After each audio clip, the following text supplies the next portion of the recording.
caso, el de este hotel, que hoy es un lugar magnífico, dicen los responsables a los que agradecemos precisamente que esta noche podamos estar allí, que ya no ocurre nada, y ojalá sea así, o no, quién sabe, dicen que todo de alguna forma pasó, como se ha pasado página con tantas cosas.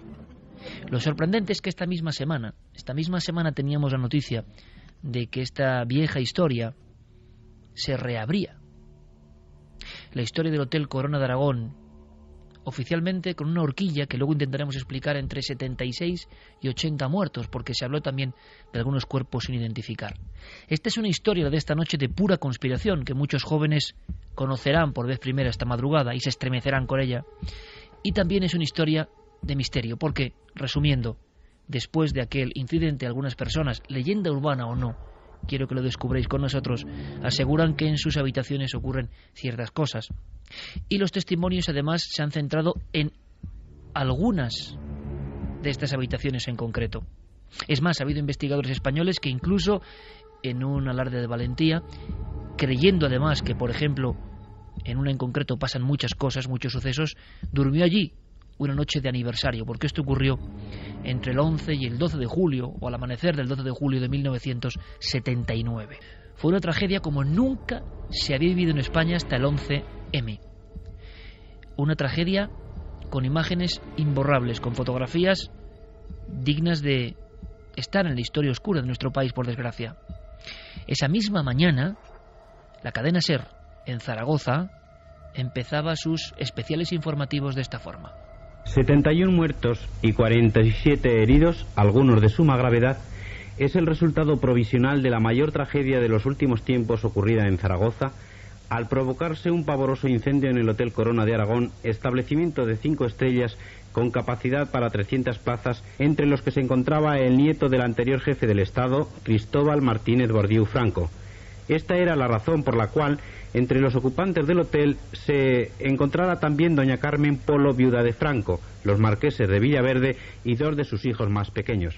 Igualmente se hospedaban familias de militares que tenían algún hijo en el primer centro castrense de Zaragoza. El incendio se inició sobre las 8:20 de la mañana en las dependencias destinadas a freidurías y churrerías, situada en la planta baja del hotel, y a través de las chimeneas de las dependencias citadas y conducciones de aire acondicionado distribuidas por todo el edificio, se ha propagado el incendio inmediatamente hasta llegar a la última planta de las 10 que tiene este gran hotel, rematada por una terraza con piscina, a donde muchas personas, presas del pánico y acorraladas por las llamas y el impresionante humo extendido por parte de la ciudad, ha llegado arrojándose algunas de ellas, y en donde han podido ser rescatadas más tarde por el servicio de unos helicópteros. Los clientes del hotel, en una buena parte, han escapado como han podido. Otras personas, presas del miedo, no han podido resistir la angustia y el temor y se han arrojado por las galerías. Sobre todo han sido distintas mujeres que lo han hecho. Nuestro compañero Pedro Fondevila, uno de los reporteros que ha estado al pie de la información desde el punto de la mañana, ha sido testigo y estaba contando en directo para nuestros oyentes uno de esos momentos tan trágicos. Personas, no, acaba de caer una señora desde el balcón, desde un 5.º piso, se ha lanzado en camisón, se ha lanzado auténticamente al balcón. Todo. Lo curioso es que esta historia, puramente criminal en este aspecto, habrá que ver si terrorista o no, siempre ha sido la gran duda. Las asociaciones de víctimas y los familiares de las víctimas siguen peleando 30 y pico años después porque esto se aclare. Nosotros no tenemos ninguna verdad, pero cierto es que los especialistas hablan de que hay algo que no acaba de entenderse, como tantas otras historias en nuestro país. Pero ¿cómo se conecta esto con el misterio sobrenatural? Pues por elementos como este, que también son breves pero concisos, por personas que en determinadas habitaciones, en concreto en la 9ª planta, muy cerca de ese lugar donde los helicópteros, en una escena increíble, recuperaban a personas mientras otras se lanzaban desde la piscina hacia el vacío o intentaban sumergirse escapando del fuego, personas, como digo, que en las habitaciones, sin saber nada, tiempo después, sentían cosas, percibían cosas que parece que eran el recuerdo de una tragedia proyectándose una y otra vez. realmente la sensación, si puedo definir toda la noche, es como intranquilidad, porque yo estaba muy cansada, me quedé dormida, porque noté la sensación de que alguien se sentaba en la cama. Tampoco lo comenté todo esto con Marijose al día siguiente, porque yo creo que ni abrí los ojos. Noté la sensación de que alguien se sentaba encima de la cama porque noté que tiraban de la sábana. Me quedé quieta sin moverme y estuve esperando un buen rato hasta que, más que nada, para ver si volvía a sentir esa sensación, ¿sabes? Para que se me pasara un poco también la intranquilidad. Como vi que no pasaba nada, yo creo que ya también me quedé dormida. Y yo no sé, porque las horas y eso no sé muy bien cuándo pasó, pero sé que una vez que me quedé dormida, yo estaba de lado y sí que noté como que alguien me daba un toque en el hombro. Abrí los ojos y ya pensé, bueno, esto no me lo puedo estar tampoco imaginando, porque en realidad era como si me hubieran dado un toquecito. Me quedé también, yo creo que con los ojos cerrados, quieta, sin moverme todo ese rato, hasta que noté que ya esa sensación desaparecía. Y sí que me volví otra vez a dormir, y lo que recuerdo es que empecé a escuchar como pisadas por el pasillo. O sea, yo oía como carreras. Y ves que además duraba muchísimo, era como gente que iba corriendo y ese ruido no paraba en ningún momento. Y ya sí que empecé a pensar que me parecía raro, porque ya me desperté más, intenté poner el oído porque decir, bueno, en algún momento tengo que escuchar voces, la gente que se despide o puertas, la gente que entra en su habitación. Y que llegó un momento que pensé que lo que me parecía raro era escuchar las pisadas y no escuchar nada más, no escuchar ni voces, ni otro tipo de ruidos. Hemos podido contactar con muchos testigos. Esta noche queremos volver a hacerlo a través de las vías de contacto milenio3 con @cadenaser.com, y por supuesto Guillermo León tiene ya todo previsto, incluso habrá fotografías y material de nuestro equipo en vivo allí, a través de Nave del Misterio en Facebook, Twitter y Google+. Allí vuestras preguntas, Fermín Agustín, nuestro compañero, irá recogiendo todo lo que nos digáis, en el sentido de, ¿recordáis aquel lugar? ¿Hay testigos todavía? ¿Personas que estuvieron esa noche de autos, del 11 al 12 de julio de 1979? O más aún, años después, ¿habéis estado en ese lugar, en ese corazón de Zaragoza, y habéis sentido este tipo de cosas? Queremos armar un buen dossier, saber qué pasa, si es todo fruto de la leyenda, del contagio, de la fuerza de un hecho tan dramático que no se marcha, o si realmente hay una verdad. Verdad como la que, por ejemplo, María José Pagador nos comentaba también en esa misma habitación, en esa misma 9ª planta. Yo me desperté como con mucho picor de garganta, tosiendo, me lloraban los ojos como asfixiada. Como a las 3:30 de la mañana ya empezamos a notar como que en los pies de la cama había algo. O sea, tú estirabas los pies y notabas como algo que había en la cama, como si se sentaran o te tiraran de la sábana. Es que era algo raro. Era la sensación como si alguien no te dejara dormir profundamente, como si alguien no quisiera que tú te quedaras dormida.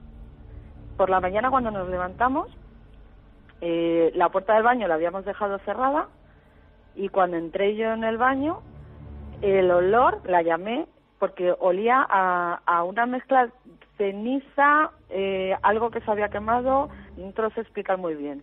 Pero el baño no olía a gel, que era lo último que habíamos hecho por la noche en el baño, que había sido ducharnos. Era un olor a quemado, vamos.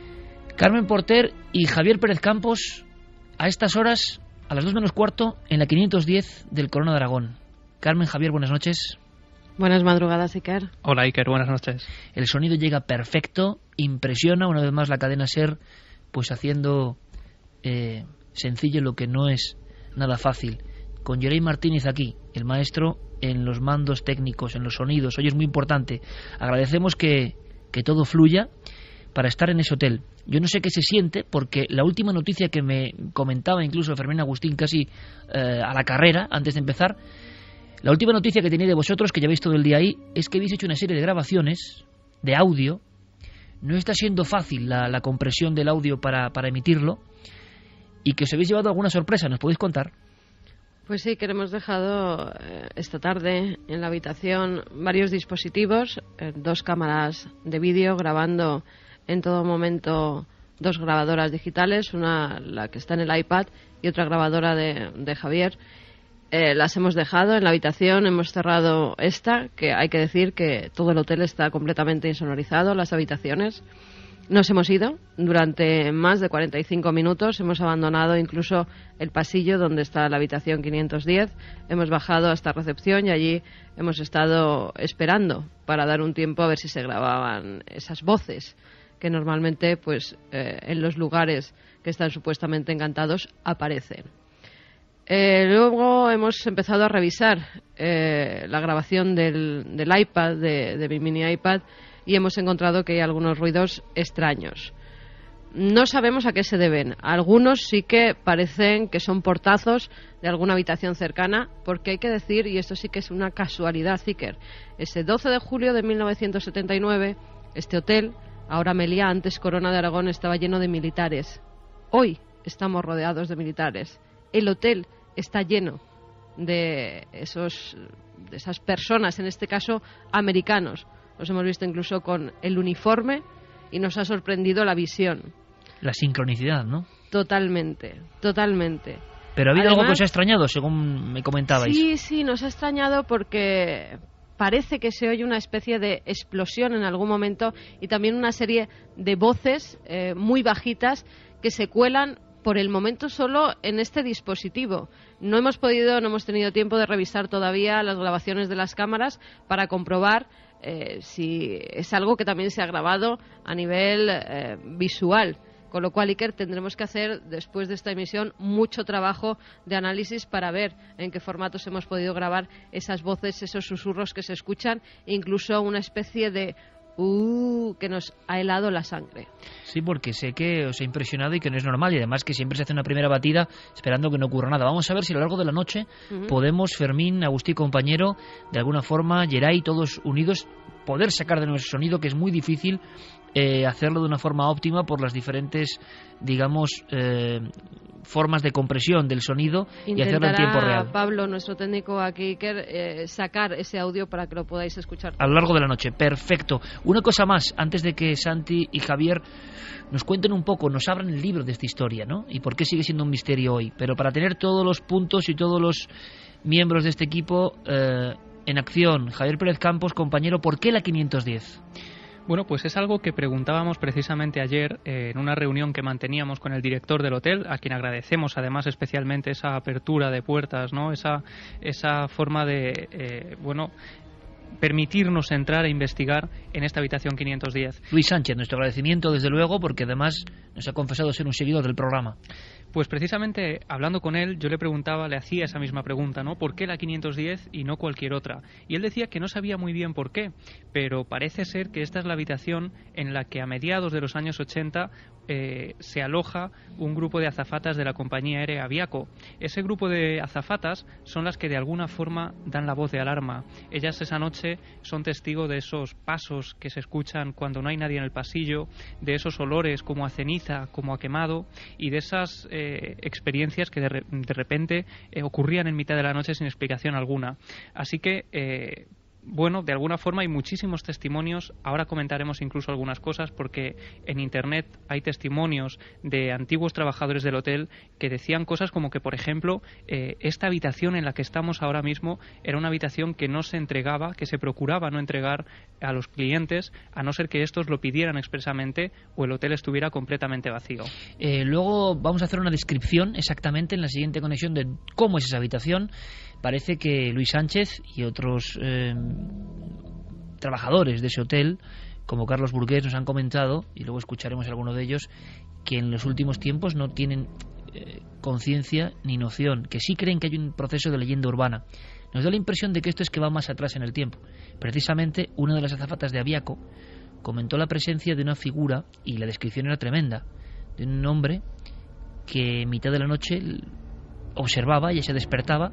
Lo hemos escuchado antes en nuestros testimonios, personas que repentinamente se despiertan. Hablamos de 5 años después del accidente o del incendio, del atentado, y describe esta mujer la presencia de una figura con cara sufriente, cara de dolor, y que está intentando como abrir la ventana, está levantado, está como con un pijama, es como alguien sorprendido por la tragedia, mira a la azafata que está aterrorizado en su cama, ve muy bien el rostro, y parece que algo le está descomponiendo, que algo le está afectando, y esa aparición, esa lo que sea, esa imaginación, esa alucinación, si el público prefiere llamarlo así, es un hombre que intenta bracear, pues agarrándose a algunos barrotes o intentando abrir esas ventanas sin conseguirlo. Luego contaremos lo que sabemos de esos casos y nos haréis una descripción concreta de la 510. Esto es noticia porque se reabre el caso del incendio. La cadena SER en Zaragoza, en una mínima cápsula, nos dejaba historias humanas como esta. Fue una de esas personas que tuvieron la serenidad suficiente como para anudar sábanas y descolgarse. ¿Desde qué piso, señor Campa? Pues estaba en el tercer piso, que representa un quinto piso, y entonces, pues, aunque la habitación mía da a la parte de atrás, me he tenido que usar las sábanas de mi cama, las sábanas de la cama de al lado, que era una habitación de 2 camas, anudarlas, atar la punta a la mesa de la televisión y descolgarme hasta donde llegaban las sábanas y luego saltar. ¿Cómo ha tenido esa serenidad? Pues francamente por cuestión de miedo, porque al abrir la puerta de la habitación el humo me ha echado para atrás y en vista de que no podía salir por la puerta me he asomado por la ventana y he visto que no tenía otra alternativa más que bajarme por la ventana. ¿Usted cómo se enteró del incendio? ¿Cómo se despertó? ¿Estaba despierto ya? No, estaba en la ducha y empecé a ver humo salir por la parrilla del aire acondicionado. En un principio se temió la posibilidad de un atentado, dadas las fechas, acontecimientos militares que se estaban produciendo en Zaragoza y dadas también las características personales de algunos de los clientes del hotel. Pero más tarde se desechó tal posibilidad, incluso por el propio gobernador civil en rueda de prensa con los medios informativos, que descartaba totalmente tal presupuesto. No obstante, en honor a la verdad hemos de indicar que ciertas personas desaprensivas se han dedicado a lo largo de la mañana a hacer llamadas anónimas a distintos centros hoteleros, entidades bancarias, delegación de Hacienda, etcétera, anunciando la colocación de artefactos explosivos que afortunadamente no se han producido. Y en esta misma línea hemos de indicar que una llamada telefónica que se ha producido en Radio Zaragoza a las 5:03 de la tarde anunciaba, aunque sin poderlo confirmar de manera oficial por nuestra parte y por conferencia, anunciaba que la paternidad de este suceso correspondía a una organización terrorista. ¿Qué pasó en Zaragoza entre el 11 y el 12 de julio de 1979? Pues fue un nudo de historias humanas marcadas por la tragedia que vamos a intentar desmadejar. ¿Por qué, Javier, hablamos de esto esta semana cuando esto es un clásico que ya hemos tratado? Sobre todo porque en el 2009, justo 30 años después de ese incendio, repito, con entre 76, a ver por qué esa horquilla, y 80 víctimas, porque parece que hay cuerpos que todavía no está claro qué pasó con ellos. ¿Por qué hablamos de eso? ¿Qué ha cambiado? Bueno, ha cambiado que en estos días la Audiencia Nacional, a través del juez Fernando Andreu, ha decidido reabrir el caso. Y esto es realmente insólito porque esa misma Audiencia Nacional en 1980 ya dictó un auto en el que se manifestaba que no había sido un suceso terrorista y que por lo tanto no era competente en esta cuestión, sino que se trataba de un accidente.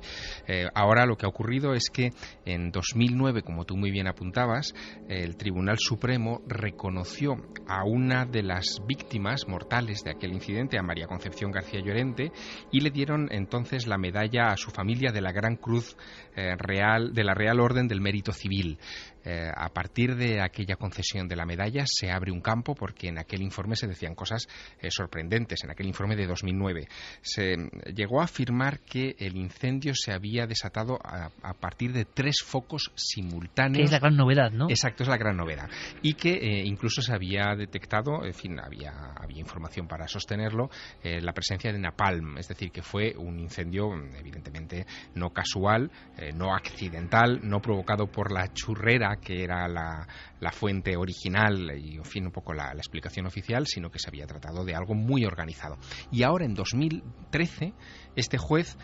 la semana pasada, Javier. Exacto, la semana pasada. Tomando como referencia esa información de 2009, ha decidido reabrir el caso en la Audiencia Nacional y se acaba de sumar a la acusación popular la Asociación de Víctimas del Terrorismo, porque entienden que se debe reabrir este asunto, se deben reconsiderar, en fin, lo que ocurrió y las circunstancias de las víctimas, que deben ser consideradas ya víctimas del terrorismo. Y esto es muy curioso porque el juez lo primero que ha hecho ha sido reclamar a la policía si ETA reivindicó el incendio. Le está pidiendo la información de la reivindicación de la banda terrorista, si la hubo, a distintos medios de comunicación, a distintos interlocutores de este asunto. E incluso ha reclamado las copias de la información de los diarios Heraldo y Sud en Francia, donde se publicaron este tipo de reivindicaciones. Porque oficialmente, este atentado, oficialmente podemos decir, ha quedado en el limbo. Santiago ponía una mueca al escuchar enseguida las declaraciones, gobernador civil. Luego veremos que todo el sistema de alguna forma se cerró en banda o cerraron filas, y esto acabó estando, como decía antes, en el limbo de lo perdido. Nadie sabe qué ocurrió. Es el hecho criminal o la desgracia más tremenda ocurrida en España hasta el 11M, repetimos, se dice pronto, y nadie sabía qué había pasado. Santi, pero tú ponías una huevo diciendo, vaya la que se estaba orquestando en aquel momento, ¿no? Pues sí, mira, es muy curioso porque precisamente la sentencia a la que hacía referencia Javier se sustancia en el Boletín Oficial del Estado del 18 de febrero de 2011, en el que no solo a María Concepción García, sino a otra serie de víctimas se les concede esa medalla honorífica por los hechos relacionados con el incendio del Hotel Corona de Aragón, sin mencionar en ningún momento la referencia que hace la propia sentencia judicial a que se trata de un atentado terrorista. Pues bien, en ese mismo boletín oficial, en esa misma página, se le da también una medalla precisamente a Francisco Laína García, el que era el gobernador civil en aquella ocasión. Gobernador civil que en el mundo de los periodistas veteranos de Zaragoza de aquella época, pues se hablaba en petit comité de que ese mismo día, aparte de reunirlos a todos inmediatamente en una sala para decir, bueno, sabemos que ya ha sido por causas naturales, etcétera, etcétera, fue también haciendo llamadas particulares a redacciones de varios medios para decir que en vías de evitar el alarmismo y males mayores que hay que ponerse, lógicamente, en las circunstancias de la época. Para hacernos una idea, en apenas unos meses antes, en el funeral de una víctima de ETA, de un general, fue cuando el general Gutiérrez Mellado, entonces ministro de Defensa, fue increpado muy duramente por los propios militares, llamándole traidor, llamándole cobarde.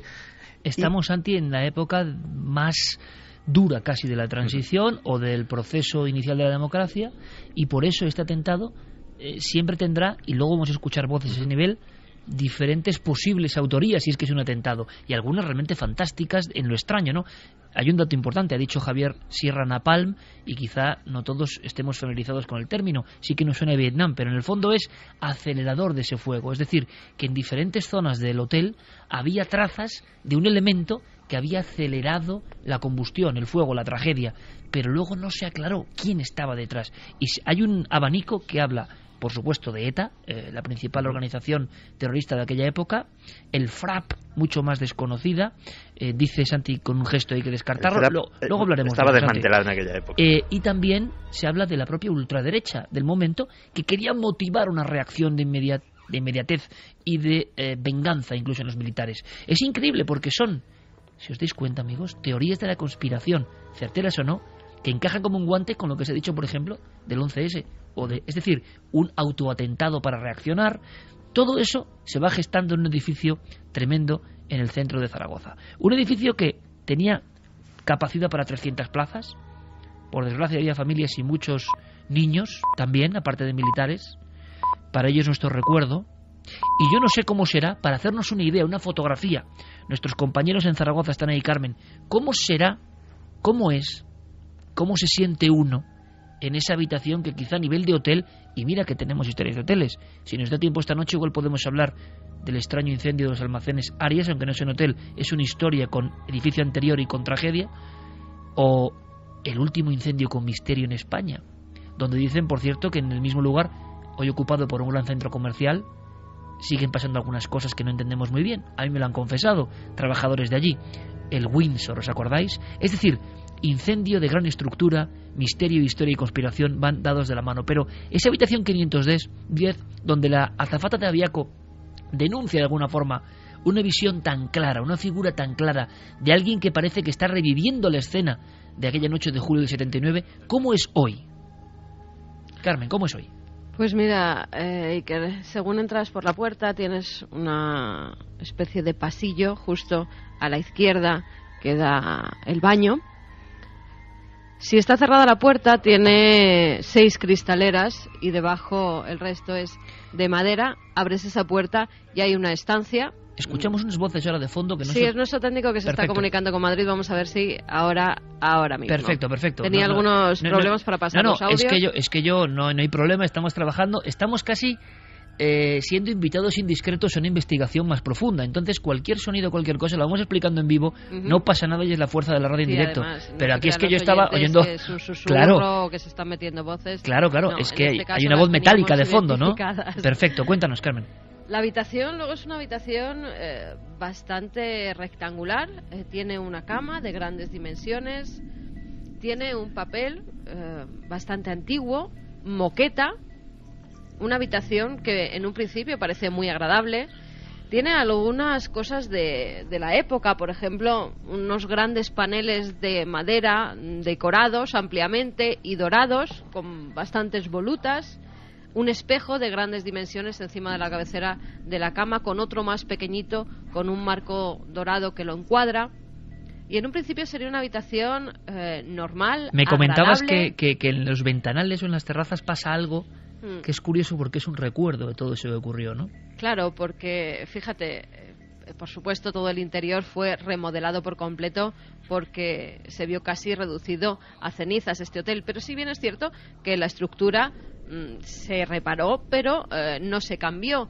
Y lo que es en la parte exterior del hotel, si recordáis las fotografías antiguas, en cada una de las habitaciones había una especie de pequeño balcón desde el que pues muchas de las víctimas, por desgracia, decidieron tirarse.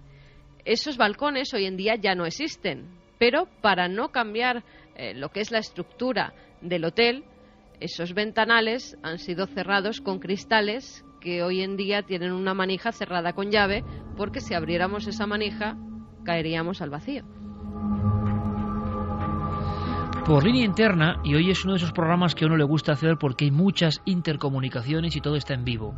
Y aquí estamos en penumbra en el estudio 1, Santiago Camacho, Javier y yo, al otro lado Fermín y Geray, como un poco recogidos así, ¿no? Porque todo es posible. Es más, cuando uno escucha por el auricular, Fermín Agustí nos comenta que posiblemente a lo largo de la noche Pablo Ignacio Sánchez, nuestro compañero de Ser Zaragoza, va a poder emitir directamente lo que se ha grabado, pero con buen sonido y desde allí.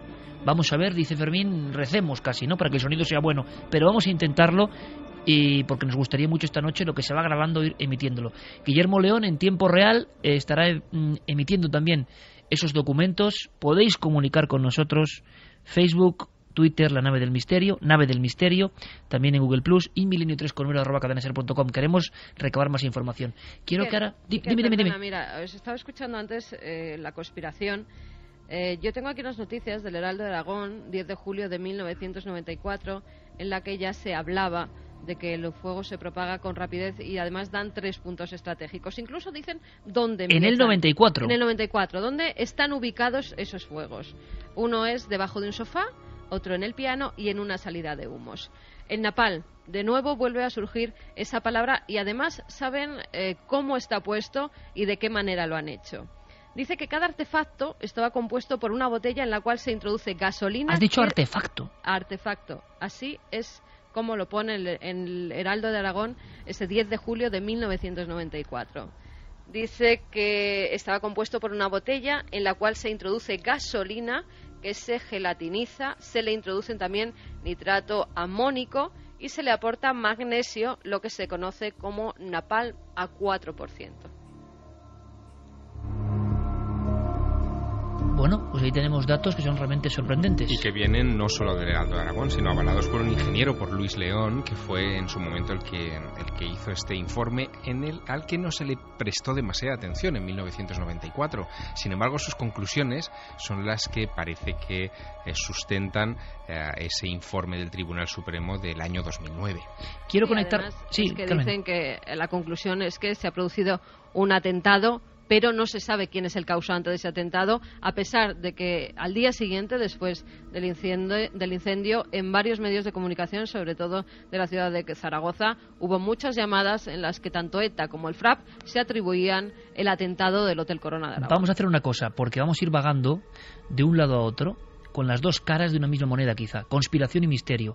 Pocos sucesos concentran dos de los grandes elementos realmente importantes del mundo de los enigmas en un solo incidente. Y Santi, te pido por favor, no titulares, sino ¿qué porcentaje le das tú? Porque luego vamos a seguir hablando de eso. FRAP, ETA, ultraderecha u otros. Vamos a ver, el FRAP está descartado porque... 0%. Probablemente 0%. Otros, el único otro implicado posible podía ser el Grapo, que estaba activo por aquel entonces, pero curiosamente es el único al que no se le atribuye ningún tipo de reivindicación de esta historia. Y nos quedan ETA y la ultraderecha. Si tuviera que apostar, daría un 70 para ETA, un 30 para la ultraderecha, y luego si quieres lo explicamos con detalle. Perfecto. ¿Sabéis por qué? Porque tenemos que contar muchísimas historias. Tanto Carmen como Javier, con un excelente trabajo, van a estar en diferentes puntos del hotel gracias a la tecnología un poco inalámbrica que va a permitir que estén casi en aislamiento en vivo. Todo eso que hacemos en la tele, de alguna forma verlo en vivo y con nuestros dos compañeros y en un lugar que tiene... Tanta confusión, sirenas, helicópteros, calles cortadas. Y cuando llegué al club, que estaba relativamente cerca del hotel, a unos 100 metros del hotel, ahí me enteré de la dimensión del drama. ¿Y qué piensas en ese momento, Jorge? Tú eras un hombre muy joven, ibas a dar el salto, ¿no?, a un club importantísimo donde hiciste temporadas tan grandes, ¿no?, en el Zaragoza, y además con un juego que todos recordamos, ¿no?, cómo jugó aquel equipo. Era el momento de tu ascensión y te encuentras con esa circunstancia que uno nunca se explica, ¿no? Y es, yo tenía una habitación reservada a nombre de Jorge Valdano esa noche de julio de 79. Sí, fíjate cómo son las cosas. Estábamos hablando de un tiempo no tecnológico.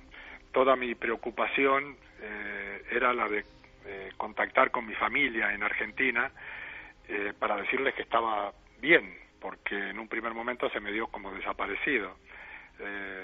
Y claro, en aquel momento todavía las comunicaciones tardaban muchísimo. Había que hablar a una operadora y la operadora te daba una cita para 2 o 3 horas después comunicarte finalmente con la persona que tú reclamabas, ¿no? ¿Se te llegó a dar por desaparecido, Jorge? Sí, claro, pues yo tenía una habitación reservada a mi nombre y bueno, yo no estaba ni entre los rescatados ni entre los fallecidos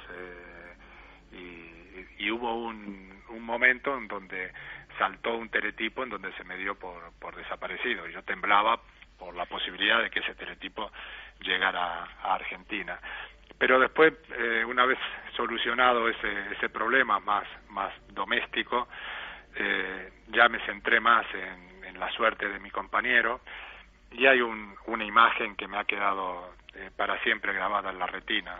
Cuando llegué a la clínica me hicieron pasar por el sitio donde estaban pues todos los fallecidos en el incendio y me quedó muy grabado la imagen de 2 niñas adolescentes de, calculo, 16, 17 años, no más, bellísimas, y que tenían una mancha negra en la nariz.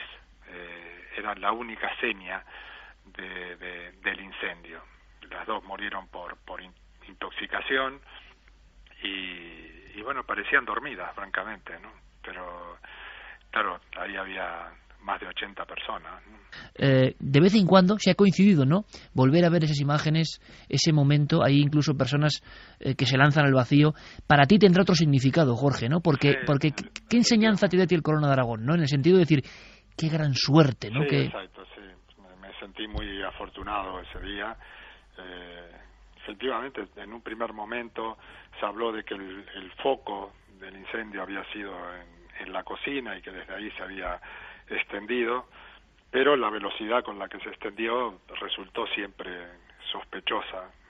Y bueno, nunca hubo una versión lo suficientemente clara, lo suficientemente tranquilizadora, supongo, para los familiares que sufrieron directamente ese drama. No me extraña que tanto tiempo después la causa vuelva a abrirse, ¿no? Jorge, ¿qué pasó con Badiola? Bueno, Badiola terminó muy afectado. Él tenía una habitación en el primer piso, pero se trataba de un chico que le tenía mucho miedo a la oscuridad, a la soledad, y al parecer, presa del pánico, en lugar de bajar las escaleras, como hicieron los demás directivos del Alavés, él subió un piso, y ya prácticamente intoxicado se lanzó por una ventana. Sufrió un golpe muy fuerte y bueno, las consecuencias de ese golpe lo alejaron definitivamente del fútbol. Y también qué imagen, ¿no? Como si tuviéramos ahora unos adhesivos o unos cromos de nuestra época, el éxito, ¿no? Y la cara, por una decisión que de qué depende, ¿no? Imagino que Jorge es el ejemplo de triunfador absoluto en el mundo del fútbol, y Badiola, que iba en ese dúo, ¿no? Que iban a dar un salto cualitativo en su fútbol, se convierte pues un poco en la otra cara. ¿Y has pensado, Jorge, si es la casualidad, si el destino te dijo que no era tu hora? ¿Qué piensa un hombre, ¿no? Cuando sabe que se ha salvado de las llamas por muy poco? Bueno, efectivamente, cuando uno sufre un drama, generalmente hay una cadena de casualidades que provocan al drama. Cuando uno se salva de un drama, hay una cadena de casualidades, en este caso positiva, que, bueno, te hacen sentir un hombre afortunado. Bueno, hace algunos años también me tocó caer de un helicóptero en México, y fue un accidente durísimo, tuvo consecuencias porque sufrí heridas de todo tipo, pero también me salvé. Y esta misma semana un piloto de Iberia me dijo, bueno, qué suerte has tenido tú, ¿no? Que te has caído de un helicóptero y no te has hecho nada. Y yo le dije, la suerte la tienes tú, que nunca te has caído de un helicóptero, ¿no? Bueno, pues un poco eso, ¿no? En aquella ocasión yo tuve la suerte de no estar y bueno, de haber vivido de cerca una historia dramática, y sobre todo haber visto las consecuencias que sufrió un compañero mío, más joven que yo, porque él tenía en ese momento apenas 22 años, y bueno, el giro tan brusco que da la vida, ¿no? En un instante. ¿Has llegado a pensar en algún momento cuál fue el instante? Porque imagino que la mente humana, tan llena de secretos, es capaz de intentar buscar la clave, ¿no? Quizá hubo un momento en que sí estabas dispuesto, que sí que voy, y ¿en qué momento, qué elemento, qué imagen, qué pensamiento se cruzó para decir ya no voy y me salto el guión establecido? Pues un capricho infantil de un chico todavía inmaduro que pretendía escenificar una cierta rebeldía con respecto a los directivos y bueno, que al final terminó derivando en una decisión que marcó mi vida. Jorge Valdano, campeón del mundo de fútbol y campeón como comunicador, eso está clarísimo. Jorge, muchísimas gracias, amigo. Un abrazo muy fuerte. Un abrazo, gracias.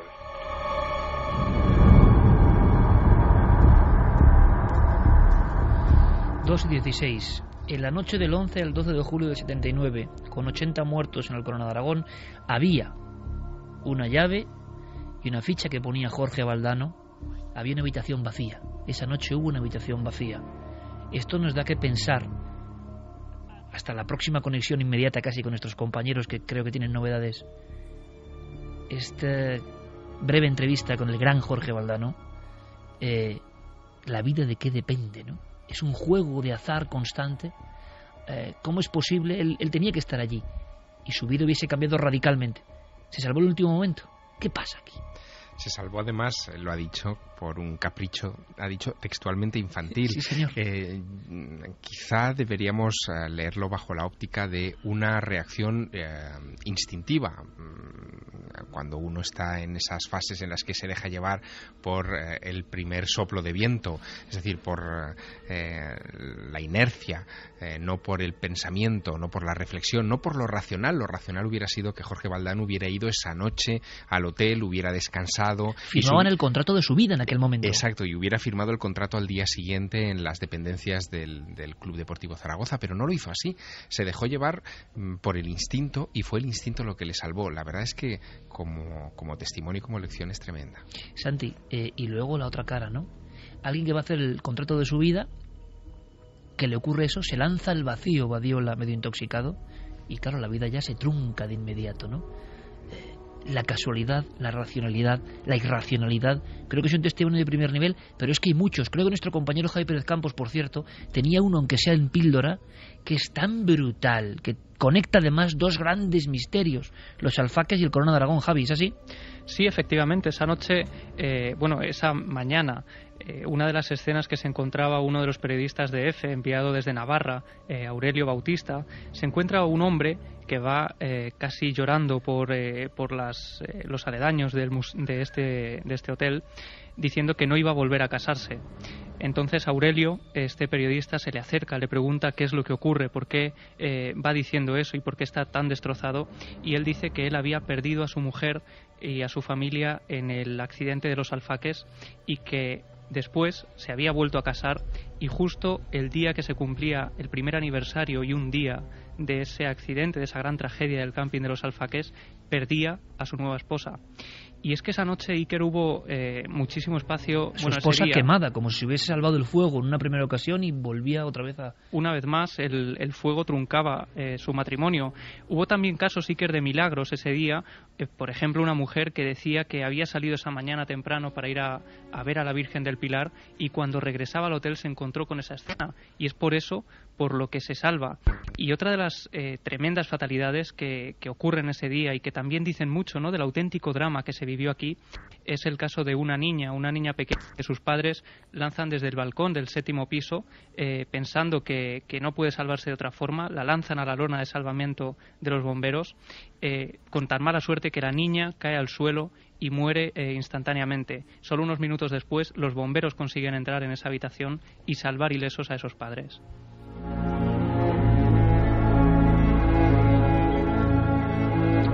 Claro, esto nos reconecta directamente con el misterio, tragedia y realidad de la vida, ¿no?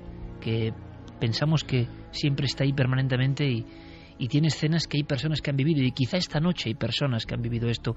Lo hacemos con todo el respeto, precisamente porque creemos que muchas de esas víctimas seguramente merecen otra consideración, porque hubo quizá una trama detrás de toda esta historia.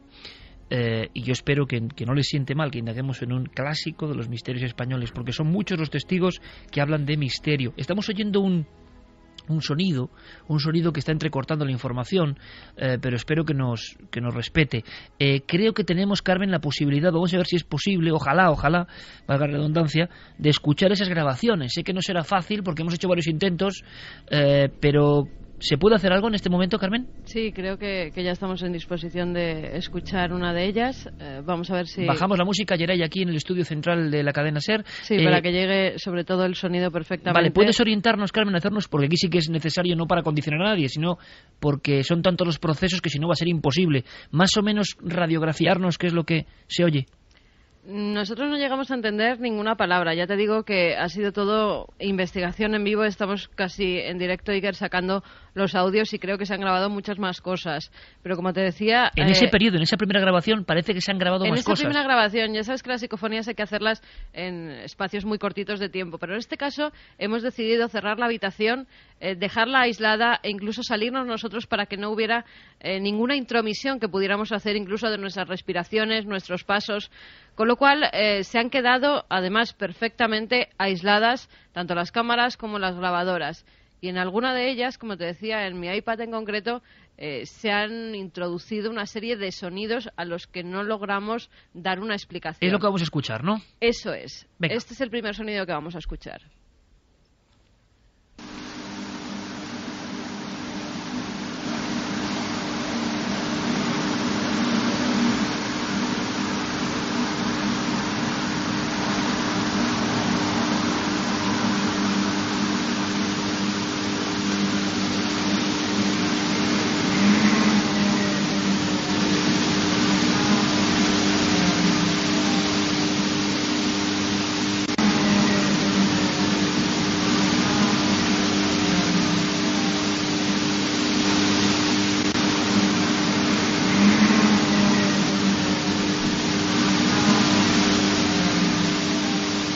No sé si aquí incluso nuestro compañero ya nos puede confirmar, pero se oye como unos rugidos que suben y bajan, ¿no? Sí, si algún tipo de motor. Hemos repetido en directo 3 veces, dándole No, es que no hay, si fueran motores... Hay mucho ruido de fondo, es la pena. Claro, hay mucho ruido de fondo, por eso te digo que hay que limpiar estas psicofonías para que podamos... ¿Lo escucháis bien? Casi al final de la grabación aparece un... Sí, a mí me ha recordado al acelerador de una moto, ¿no? Pero... Puede ser un motor. Sí, pero no sé si, en la planta quinta y con esos vidrios que separan de la calle es muy difícil, me imagino. Yo escuchaba como un sonido gutural más bien, la verdad, o sea, como un, no sé, como algo así como... A mí me sonaba como una especie de gruñido. Sí, a mí también. Podría sonar casi como una ráfaga de viento muy fuerte, ¿no? Pero es que estamos en un momento en el que no hay viento ninguno también. Es una cosa aparte que es que no se pueden abrir aquí las ventanas de la habitación, con lo cual no podía entrar además, ningún tipo de por viento. esa circunstancia, ¿no? Marcada claro. por la historia. Otra cosa que tenemos que decir, es cierto que tampoco... bueno, hay gente, ¿no?, alojada en el hotel, pero a los lados hemos pasado varias horas, yo llevo aquí el día de completo, y no hemos escuchado sonidos de nadie, ¿no? La habitación de al lado, de hecho, es la del compañero Paco Rodríguez, que es el cámara de Cuarto Milenio que está con nosotros, y al lado no tenemos absolutamente nadie, no hemos escuchado sonidos de personas a nuestro alrededor. Vamos a ver si escuchamos de nuevo, compañeros. Sabemos que hay que amplificar tanto en la conexión. Estamos emitiendo un sonido desde Zaragoza por una serie de vías, lo recibimos aquí, y se oye un sonido de fondo infernal. Y nosotros estamos escuchando aquí con cascos de gran calidad. Por lo tanto, Santiago, Javier y yo tenemos otra percepción, quizá. Pero yo escucho perfectamente ese gruñido, un poco de animal, me da la impresión, y no sé bien qué es. Vamos a volver a emitirlo simplemente para que vosotros, amigos oyentes, podéis también enviarnos vuestras opiniones al respecto. Escuchamos de nuevo, por favor.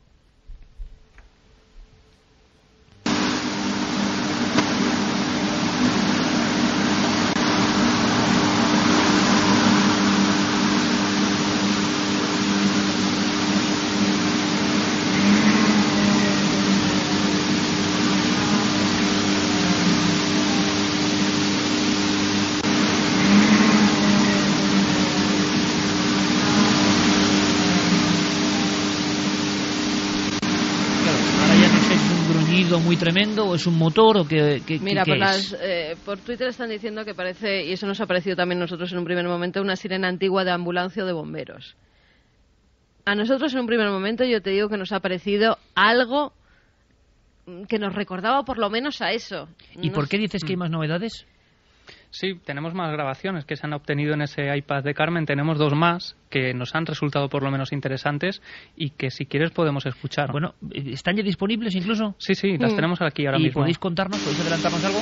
Pues... Mejor adelantarnos porque si no va a ser imposible, ¿no?, centrarnos en esta cantidad de sonidos. Esta es una especie de voz que parece que dice algo así como ¡ay! A ver...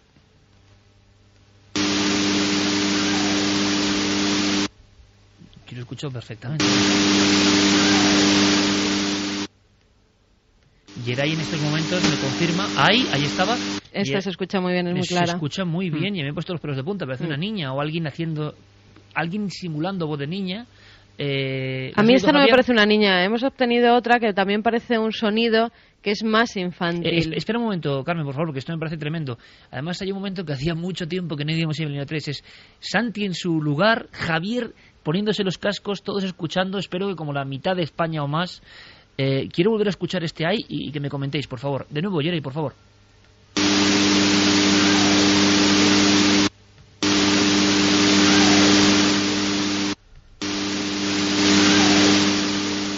A mí esta me ha parecido clarísima, sí. Javier. Yo no sé si niña o niño, pero desde luego parece una voz suave, no... Ay. Sí, no es muy grave. O de mujer, en cualquier caso, sí. Sí, pero es una voz suave, la verdad que sí. Todo esto en esa primera tacada, más... A mí esto me sorprende más que el anterior. A mí también. Pero bastante. Porque veo una voz, lo otro puede ser... Bueno, tenemos una tercera que se nos estaba colando aquí ahora mismo, que también parece un sonido de niña. Si quieres lo escuchamos. ¿Qué dice? ¿Sabéis algo o no? No hemos llegado a comprender tampoco, de momento. Quizá los oyentes o vosotros desde el estudio podáis también... Venga, vamos allá.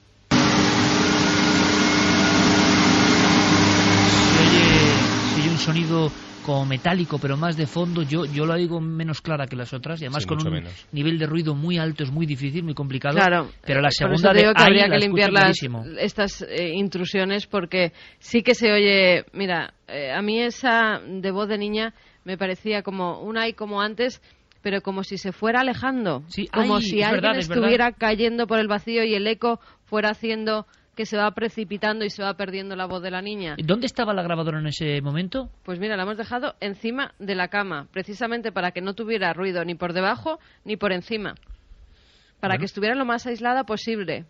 Bueno, pues seguimos en contacto y luego lo que haremos será recorrer algunas de las zonas importantes del hotel. Tenemos una noche intensa. Fíjate, ¿estaremos con alguna experiencia de aislamiento también? En esta quinta planta, cuando poníais las voces de Radio Zaragoza al principio, diciendo en directo cómo se lanzaba una persona al vacío, yo casi ponía cara a esa persona, y más estando en la quinta planta. Se llamaba Carmen Pallaruelo. Decían que iba en camisón, pero realmente lo que llevaba era una bata de trabajo. Tenía 54 años, una cara redondeada, una señora que estaba bien peinada, que estaba haciendo sus labores cuando se vio cercada por el fuego. Incapaz de bajar por las escaleras o de encontrar una salida de emergencia, decidió coger una de esas habitaciones, salir a su terraza y lanzarse al vacío. Fue una de las 3 personas del personal del Corona de Aragón que murió.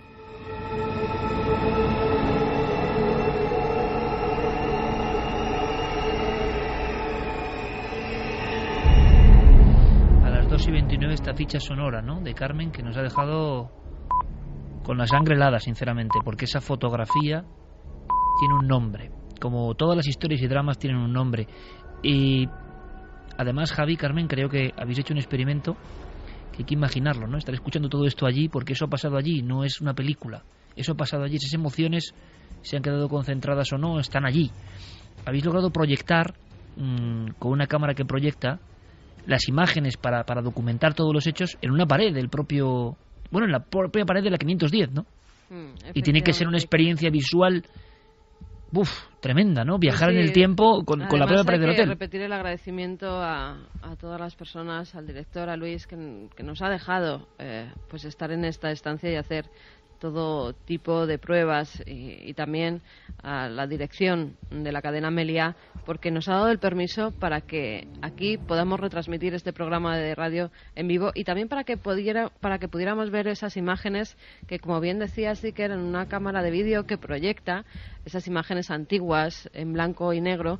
Pues la verdad es que te lavan la sangre, porque justo es una ventana y al lado es el lugar desde donde mucha gente pudo tirarse, porque es lo que queda de ese balcón. Ahora ya no existe ese balcón, como te decía antes, es una ventana que da al vacío, pero tal vez desde esta habitación se pudo tirar a alguien de esas imágenes en blanco y negro que veíamos que la gente se lanzaba. Por cierto, Carmen, que en la propia llegada a Zaragoza habéis detectado, yo recuerdo muy bien, porque yo tengo alguna familia, familia de mi abuela tenía familia en Zaragoza, y recuerdo de niño muy bien comidas en aquel lugar y el impacto brutal de lo que supuso para la capital de Aragón ese acontecimiento. Pero es que hoy creo que conductores, taxistas, personas recordaban la escena de la gente tirándose, o sea, nuestras Torres Gemelas en ese sentido, ¿no? De una imagen tan impactante, tan increíble en mitad de la ciudad, y os lo han ido contando, ¿no?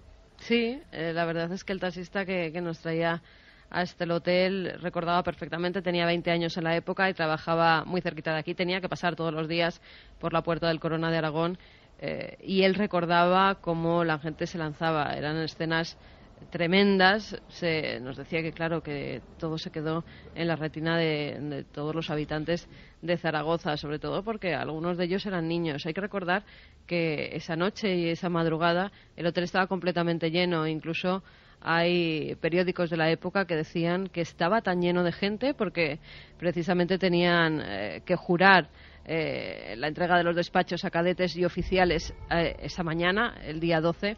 Estaba tan lleno de gente que algunos durmieron en los sofás del vestíbulo, con lo cual no se sabe muy bien cuál fue el número verdadero de muertos. También porque esos militares, fíjate, eso nos lo decía, personas muy ligadas al mundo militar y que conocen los entresijos. Nos decían que muchas veces iban con nombres falsos o con identidades que no podían publicarse o dejarse reflejadas en los datos del hotel, con lo cual algunos de esas personas que se contabilizaban o bien no estaban o bien sus nombres no eran los verdaderos. Hay que recordar que también estaba la viuda de Franco, que estaba su hija, que estaban sus nietos, que el marqués de Villaverde tuvo que saltar desde el segundo piso donde estaba pernoctando por uno de esos balcones y que gracias a que era un buen atleta pues no sufrió graves consecuencias, que gracias también a uno de los escoltas de Carmen Polo se pudo poner una escala para que los bomberos empezaran a bajar a las personas y que eso hizo que se salvara mucha gente, con lo cual es que hubo mucho lío esa madrugada porque claro, ante un caos, ante un incendio del que había varios focos y de que se propagó enseguida y rápidamente y con unas llamas tremendas, pues imagínate cómo se vivieron esos un fuego hechos. sobrealimentado. Y entramos en otra conspiración, que es la de que hay cuerpos, Javier, se habla de cuerpos sin identificar. Vamos a escuchar una cosa que hace que descansemos un momento del misterio y nos metamos de nuevo en la historia. Y enseguida, bueno, rapidísimo, Fermín, más o menos, ¿qué dice nuestro público? Buenas noches, compañero. Hola, buenas noches. Sí ¿Qué están comentando? ¿Qué están sugiriendo? Pues hay muchos comentarios, sobre todo con las psicofonías. David Martínez dice, a mí me parece una sirena.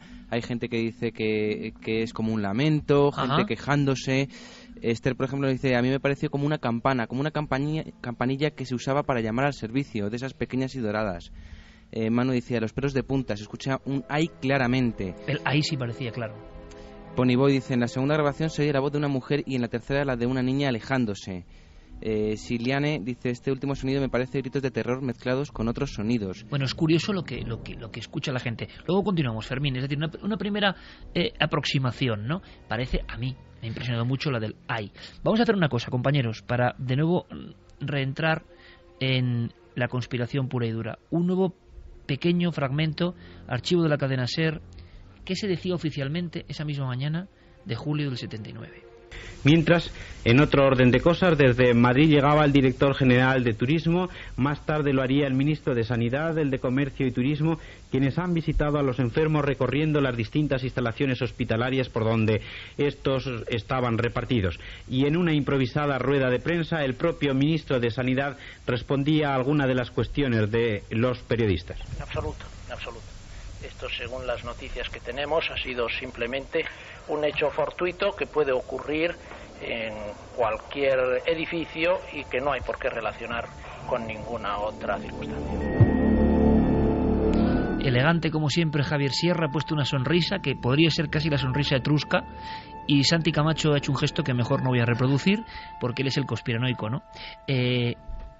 Ha habido personas importantísimas en el ámbito del CSID o de la inteligencia militar en este país y buen amigo de este programa, como el comandante Fernando San Agustín o el investigador Fernando Rueda, conocido por su larguísima trayectoria en el mundo de los servicios secretos como periodista, que hablaron en Cuarto Milenio, y no queríamos dejar pasar la oportunidad de que, para que ahora nos den más datos Javier y Santi, escuchar sus opiniones concentradas en este flash, pero que son muy gráficas. Hacíamos este programa en el 2009 con la información de que había unas filmaciones que demostraban perfectamente, con tomavistas, esto es inquietante también, no es la época, con tomavistas, que había 3 focos de incendio, que la hipótesis oficial parece que caía por su propio peso. Esto decían San Agustín y Fernando Rueda en Cuarto Milenio. Hay que ponerse en situación, ¿eh?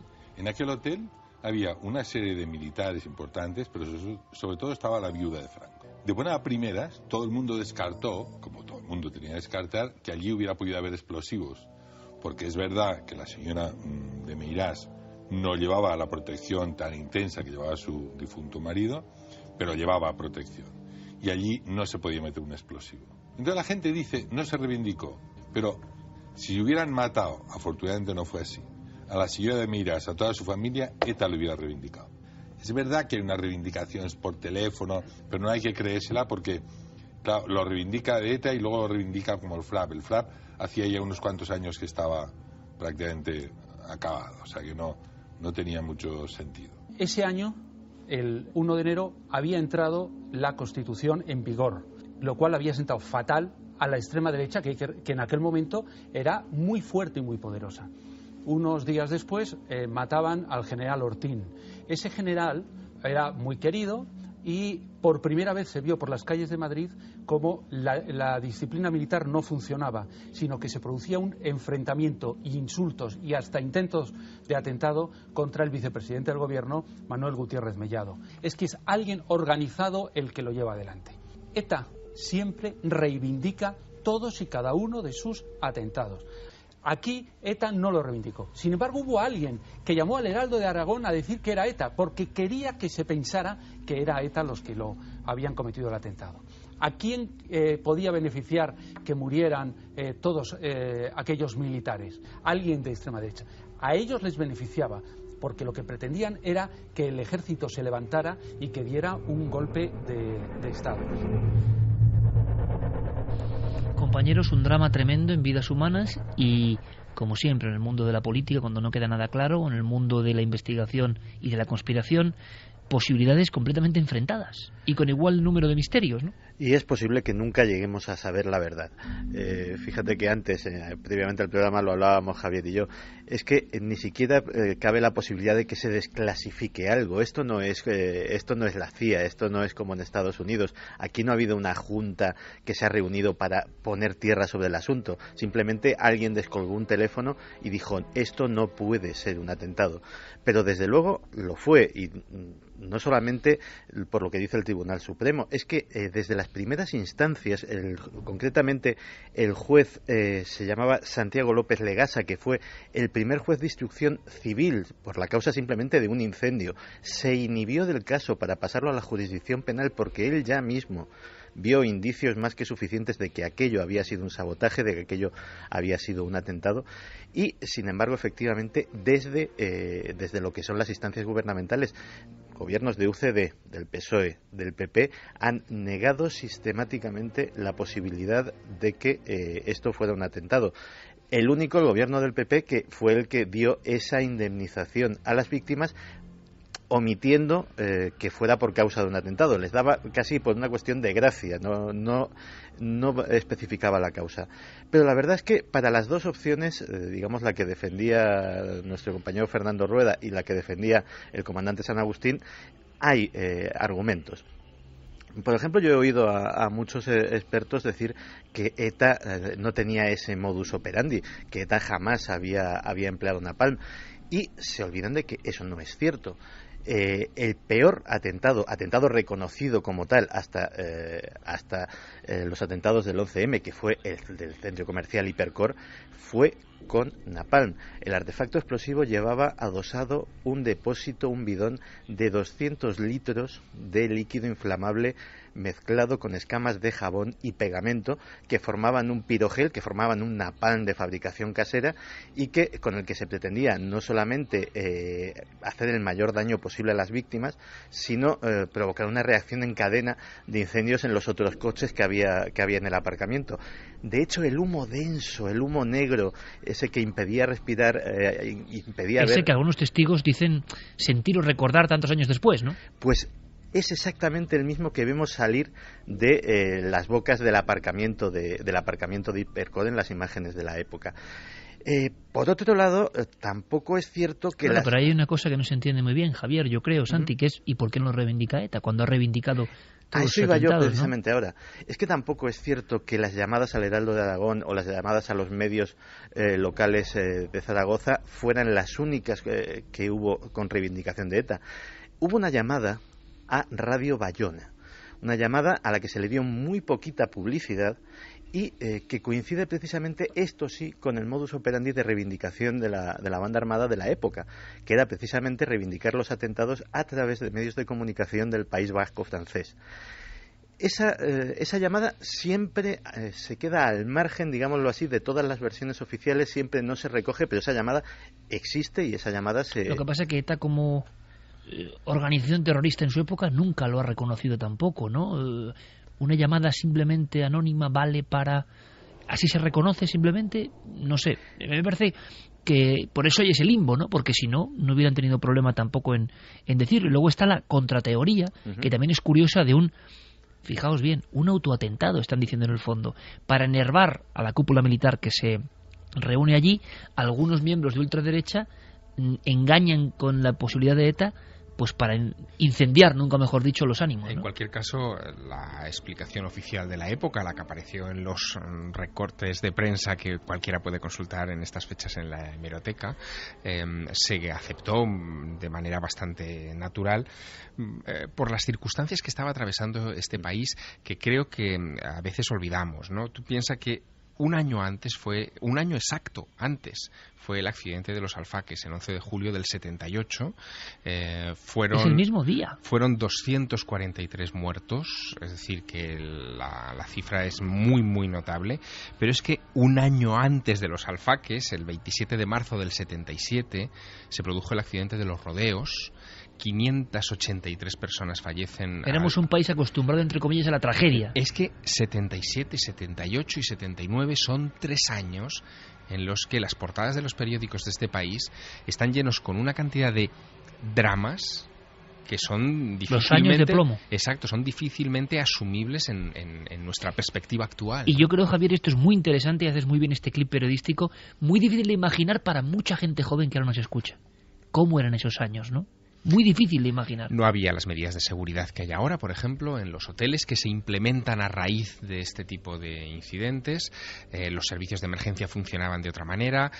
Incluso la coordinación de las fuerzas del orden público no era tan pulcra como la que podía ser hoy. Y, por ejemplo, en el caso de Zaragoza, que yo creo que merece la pena que se subraye en una noche como esta, que estamos revisando este caso, quien jugó también, el actor que jugó un papel muy importante fue la propia población de Zaragoza. Es decir, se volcó. Se volcó directamente en el rescate de las víctimas. Estaban recibiendo casi algunos de los que se tiraban desde las ventanas. Intentaban amortiguar el golpe con sábanas, con cualquier tipo de elementos, en grupos de gente en civiles, es decir, venidos espontáneamente de las casas de al lado para tratar de ayudar a aquella gente. Y esto es también en parte porque no había un protocolo de actuación como los que hoy conocemos. Se ven las imágenes, Javier, en las fotografías. Media Zaragoza frente a la gran torre del hotel. Yo creo que es una herida en el inconsciente colectivo de esa ciudad, como todo gran drama, ¿no? Pero que viene acompañado de una serie de imágenes tremendas. Y quería preguntaros por una que me sorprende. Sé que en su día Carmen investigó sobre este tema y que el comandante San Agustín nos dio una respuesta pues enigmática, ¿no? Como él suele hacer, el que sabe tanto de estos asuntos y que había estado precisamente en el Corona de Aragón no mucho tiempo antes. Volvemos a conectar con la 510. Yo no sé si hay movimiento, si alguno de vosotros está en los pasillos, que es lo que vamos a hacer después, a lo largo de la noche, para ir siguiendo vuestra investigación. Carmen, ¿me escuchas? Sí, te oímos perfectamente. Mira, Javi se va a ir ahora, yo luego recorreré los pasillos, pero Javi se va a ir ahora a la habitación contigua, porque...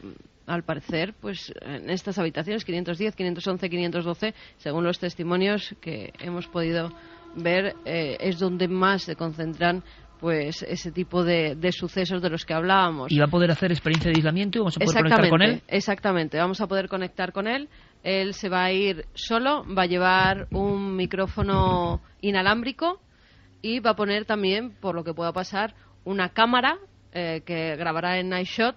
Y durante unos minutos vamos a hacer un aislamiento que durará lo que vosotros queráis. Perfecto. Cuando esté allí, si queréis, conectamos con él de nuevo para que os pueda escuchar ya perfectamente. Porque lo estamos organizando ahora todo. No os preocupéis que luego conectaremos en diferentes ocasiones porque hay varias cosas que hacer, pero una de ellas es saber algo más. Y tú recuerdas esta investigación, aparece como desmembrada entre las diferentes fuentes periodísticas. Aún hoy la cifra de víctimas bascula entre 76 y 80 y no se entiende muy bien. En cierto momento se publica que hay tres cuerpos que no han podido ser identificados o que portaban DNI falso. ¿Recuerdas esta escena, no, Carmen? Sí, la recuerdo perfectamente. Pero fíjate, como os decía antes, esos 3 DNIs puede que fueran falsos porque había militares, escoltas... O miembros de servicio de inteligencia, imaginamos también. O miembros de servicio de inteligencia que, claro, no podían dar su DNI verdadero. Claro. Y como nos confirmaban desde servicios de inteligencia, gente muy cercana a ellos, solían alojarse en los hoteles con DNIs falsos. Con lo cual no se sabe muy bien si esas personas perecieron. ¿Y qué habrá sido de esos cuerpos? No sé. Claro, es que no coinciden, por eso siempre las cifras varían, por eso nunca se ha llegado a dar el número exacto de las muertes que hubo en el Corona de Aragón. Que me parece otro de los grandes misterios de los que nunca se habla de esta historia. Sí, fíjate, hablabas antes de misterios y de lo que pasaba en estas habitaciones. Se dice que precisamente en la 510 ocurren fenómenos un tanto extraños y que yo en otros hoteles, pues en los que hubo incendios, por ejemplo, en el de San Sebastián, y en esos testimonios no los había oído. En este caso decían que las manijas de las puertas, a veces cuando las tocaban, estaban quemando, estaban ardiendo. Nosotros hemos probado con todas porque es cierto que son de metal. Hemos probado continuamente abrir y cerrar la puerta para ver si en algún caso de tanta fricción podía llegar a quemar. Y hemos visto que en ninguno de esos casos ocurre. Hay varios testigos y lo vamos a comentar porque incluso hemos dramatizado algunos de los hechos y es verdad que algunos comentan esta circunstancia. Santi quiere añadir algo sobre los cuerpos. Sí, de hecho tendríamos que también que retrotraernos a las circunstancias de la época. Ya se habían desmantelado varios golpes de Estado, había una unidad secreta antigolpe dentro del propio ejército, entrenada y dispuesta a enfrentarse a sus compañeros militares en caso de que se produjese un golpe de Estado. Y el CSID estaría precisamente en ese hotel donde se reunían altos mandos militares, la viuda de Franco, gente que podía haber estado envuelta en alguna de esas intentonas, podía haber mandado de incógnito 1, 2, 3 agentes, incluso haber plantado escuchas en habitaciones con el fin de enterarse de algo. Es decir, no sería tan extraño. 2 años después de estos acontecimientos, compañeros, llega el síndrome de la colza. Estamos en una época tremenda, que creo que termina en el 81, y estamos viendo cómo se resuelven algunas cosas y no nos extraña que tanto tiempo después se reabran, porque no hace falta ser el más inteligente del universo para entender que en esos años de plomo, de los que se ha escrito mucho a nivel político, pero poco a nivel, decimos, de inconsciente colectivo, ¿no?, de lo que supone para una población, para una comunidad, hechos que son como un shock tremendo, ¿no?, que cambian las cosas.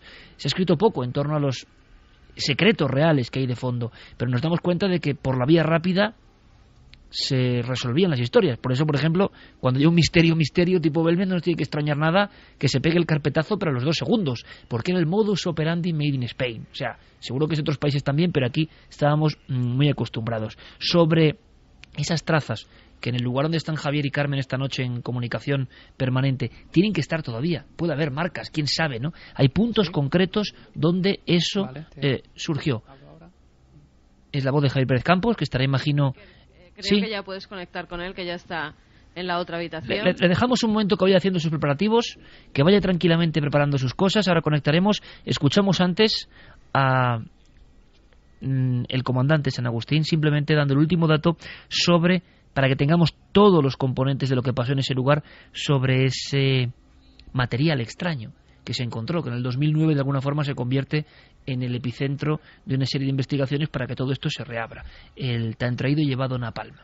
Napalm no es sino una gasolina semisólida, que como es semisólida, todo el mundo sabe lo que es aquellas pastillitas para la gente que no sabe encender fuego en las chimeneas. Ahí imaginemos que eso no es exactamente napalm, es un pirogel. Pero supongamos que esto lo molemos, lo transformamos en polvo, que lo teñimos de verde o de rojo o de negro, que se puede hacer, y lo sembramos. Ahí hemos tenido una fuente de ignición brutal con mucho calor. El foco detrás del sofá viene de la cocina porque por detrás pasa una... El foco todo tiene una explicación, lateral, o sea, una explicación razonable que te deja satisfecho. Pero es verdad que no es suficiente. Es verdad que no en 3 minutos, en 4 minutos, no puede haber todo esto en llamas. Porque además, cuando tú ves las declaraciones de ellos que hacían, decían, yo abrí la puerta y me encontré, el 6º piso, llamas. ¿Cómo demonios encuentras llamas en el 5º piso en 3 minutos? Una de las cosas curiosas del incendio es que, revisando declaraciones del personal del hotel, no descubres a nadie que estuviera presente en el momento presunto en el que la churrera, la máquina de hacer churros, arde en llamas. Pero un año antes hay un incendio en el mismo sitio, que no tiene absolutamente ninguna importancia, y que los bomberos llegan y lo consiguen apagar simplemente con extintores. La diferencia entre el incendio de un año antes y el incendio de un año después es tremenda. De hecho, una de las cosas que los bomberos nunca han sido muy amigos de la teoría de conspiración, los bomberos de Zaragoza, pero una de las cosas que les sorprende es el inmenso poder calorífico de aquellas llamas que llegan a superar los 1000 grados en algunos sitios, a retorcer barandillas de escaleras de metal, a fundirlas, y que bueno, hacía falta efectivamente un poder calorífico muy grande. La Churrera, que es la acusada de este incendio pavoroso, según algunas fuentes de aquellos días, no estaba ni siquiera en el hotel. Había sufrido una avería, estábamos en pleno verano y se había enviado a Barcelona para ser reparada. Es decir, que esto tendería todavía más a confundir, la hipótesis que estamos barajando oficial. Vamos a hacer una cosa, porque es importante. Hay una dualidad en todo esto. Quiero escuchar a Luis Sánchez, el director del hotel, que tan amablemente nos ha dejado hacer esta conexión, y quiero hacerlo en contraposición a otros testimonios que luego seguiremos escuchando. Hay muchos investigadores y testigos que hablan de casos, como hemos ido viendo y escuchando, mejor dicho, esta misma noche, que perciben sensaciones. Hay más, pero ¿qué dicen oficialmente hoy en este hotel? Es importante saberlo también. Escuchamos a Luis Sánchez, director hoy del antiguo Corona de Aragón y Meliá Zaragoza, y creen que la tranquilidad ha llegado, cosas que si es así nos alegra. Habrá que ver qué están pasando con estas grabaciones y qué pasa esta noche, pero es muy importante dar todos los datos de lo que piensan también hoy las personas que llevan, ¿no?, ese negocio, ese hotel emblemático de Zaragoza. Luis Sánchez nos contaba muchas cosas, entre ellas esta es su opinión. Sabe que hay una leyenda urbana, pero lo considera leyenda urbana. No lo tengo muy claro, no sé muy bien qué comentaron, pero sí, como te informas un poco de lo que oyen, de que si la televisión se enciende a mitad de la noche, de que si el teléfono suena, de que si hay ruidos, de que si suena la ventana, pero yo creo que son, si te pones a leerlo, yo creo que son más tópicos que otra cosa. Nunca, además, mira, yo llevo aquí en Zaragoza 4 años y dirigiendo este hotel, voy a hacer 1 año ahora, y jamás he escuchado ningún comentario de ningún cliente, nada en absoluto.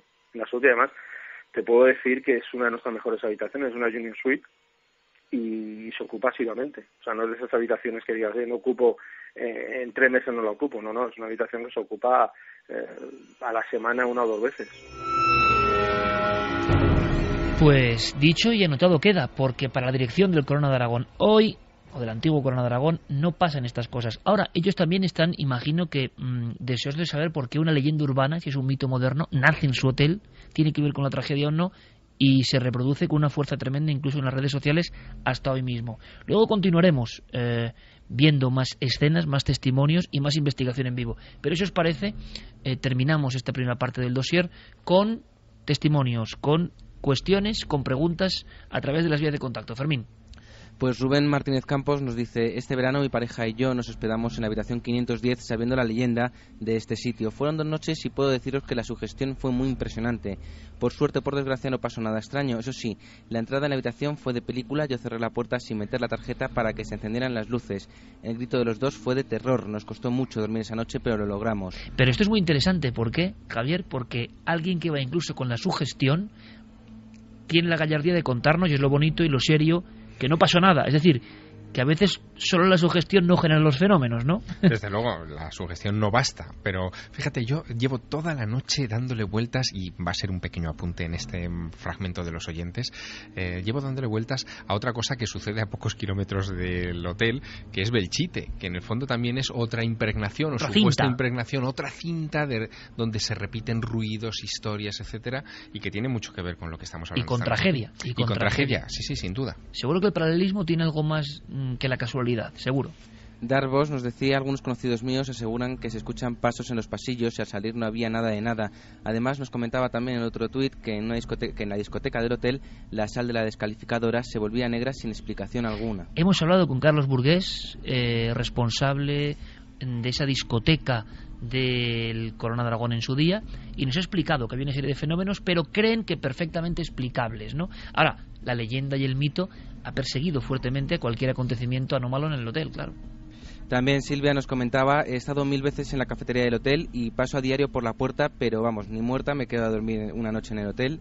Sergio dice... Bueno, habrá que decir que hay mucha gente Cierto es, este es un debate que hemos tenido en la redacción, que lo que querrá es ir al hotel de inmediato mañana mismo, ¿no? Bueno, pues ahí está también la doble cara que tiene la sociedad respecto a estos temas.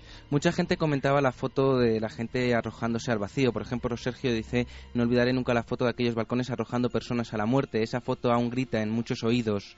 Martín Copede dice: cuando alguien se salva de lo que sea, se siente como elegido o afortunado y busca la manera de ayudar a los demás y contribuir. Mario Leonardo decía: ETA o quien fuera provocando una masacre de víctimas que no tenían la culpa de nada, y estoy convencido que puede haber fenómenos de algún tipo. Todo ese sufrimiento, como en muchos casos, se queda en el ambiente.